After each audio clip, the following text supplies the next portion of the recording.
I'm with my friend Ken Kelly from Kelly Roofing, and he's part of the NRCA, National Roofing Contractors Association. He's part of several committees. So I'd like to ask you, Ken, how many committees you involve, and what's your function with each committee? I'm on 4 committees, Bruno. I do the University Committee, the Steep Slope Repair Committee, Roofing Day Committee, and I'm the chairman of the Residential Committee. What are the functions of each one? Sure. So the Steep Slope Repair Committee, we're creating the repair manual for steep slope roofing. On the Roofing Day Committee, we're the ones that set up Roofing Day in Washington, D.C., where all the right. roofers converge on D.C. It's a great time.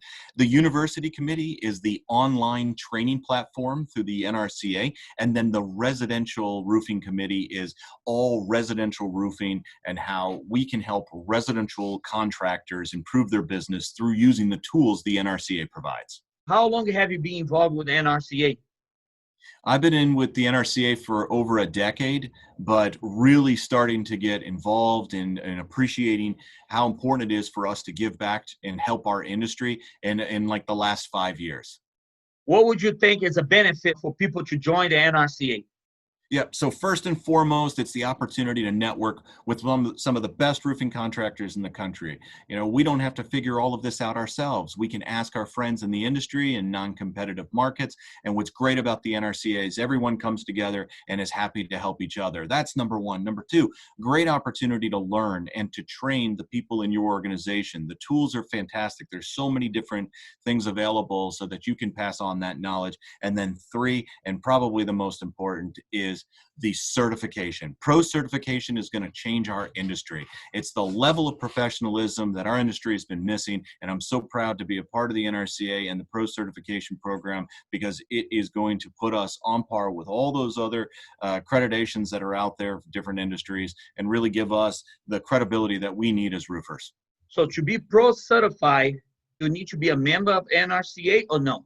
For instance, if I'm a roofing contractor, but I'm not part of NRCA, but I want my roofers or my project managers or my superintendent to be NRCA, pro-certified. Is that a possibility or no? You need to be a member.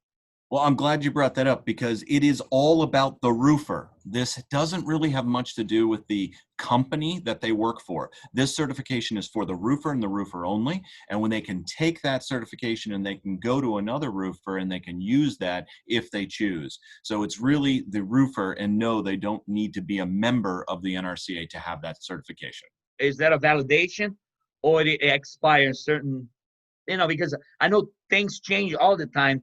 Technology changes. So how good is this certification?